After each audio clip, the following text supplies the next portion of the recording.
Abarth has been tuning Fiat 500s almost as long as the Fiat 500 has existed.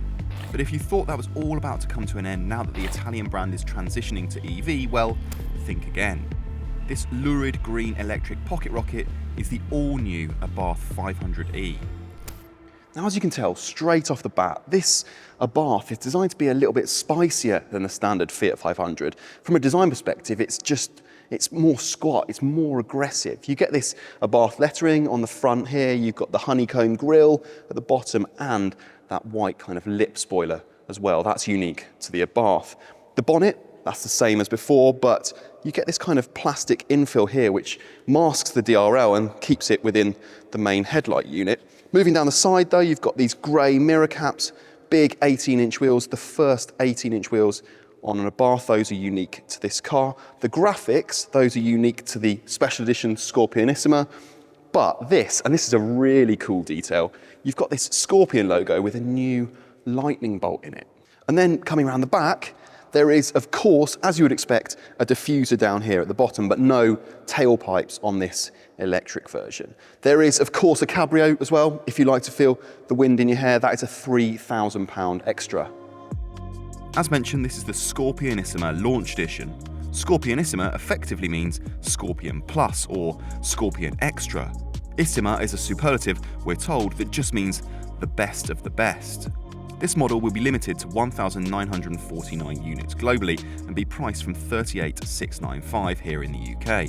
And as the name suggests, it comes fully loaded with a choice of acid green or poison blue paint, side graphics, privacy glass and a fixed panoramic roof.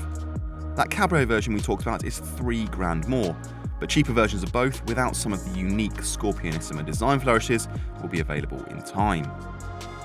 Ultimately, it does feel quite familiar in here, but that's no bad thing. The electric Fiat 500 was a previous Driving Electric Car of the Year winner.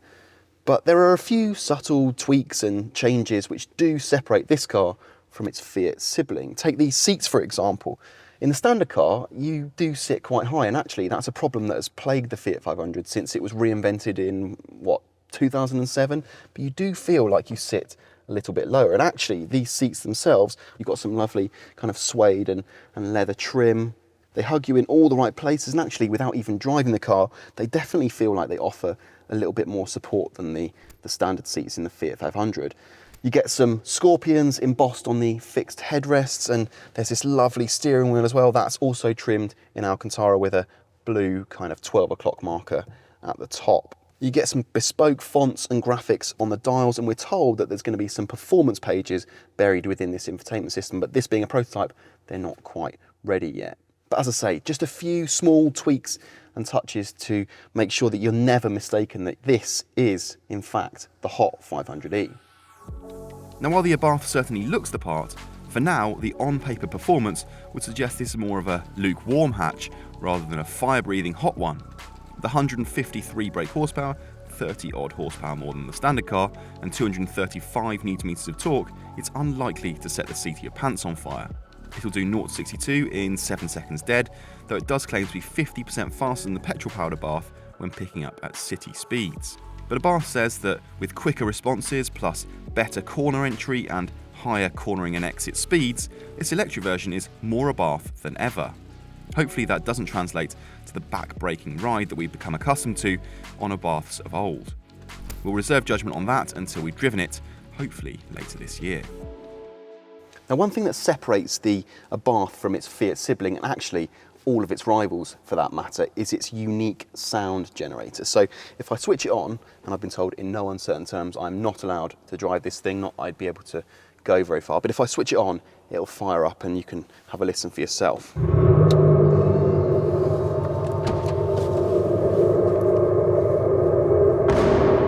Now, there's actually a speaker underneath here, and on the production version you'll be able to switch it on or switch it off. Now, Abarth says that it faithfully reproduces the sound of an Abarth petrol engine, and to be honest, I can't argue with it. This is one of the most characterful hot hatches ever, certainly in petrol form, and this does a pretty good job of making it sound like an Abarth of old. Do I like it? Well, the fact that you can turn it on and turn it off, why not? We haven't got full prices and specs for the Abarth 500e yet, but we'd assume a figure of around £34,000 would be realistic for the entry-level model and possibly a little bit more for top-spec versions approaching the kit list included on this Scorpionissima car. Sounds like a lot, sure, but you'll save a pretty penny versus a petrol version if you can charge at home, and even then, it'll undercut the, admittedly more practical, Cupra Born. In terms of range, battery and charging, well, this is all largely unchanged from the existing electric Fiat 500. So you get that same 42 kWh battery and the same 85 kW maximum charge speed.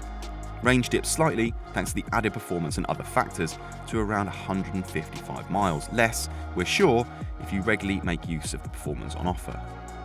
Despite the fact that the performance gains are only modest, at least on paper, we cannot wait to drive this thing. The existing petrol versions of the Abarth 500 have been among the most characterful cars on sale, and despite the fact this is one of the first electric hot hatches, it has all the ingredients to be an absolute riot. Providing they can get the ride right and the novelty of that sound generator doesn't wear off in the first, 155 miles, this could be one to watch. Head to DrivingElectric.com for all the latest electric and hybrid car advice, news and reviews, and check us out on Twitter, Facebook and Instagram.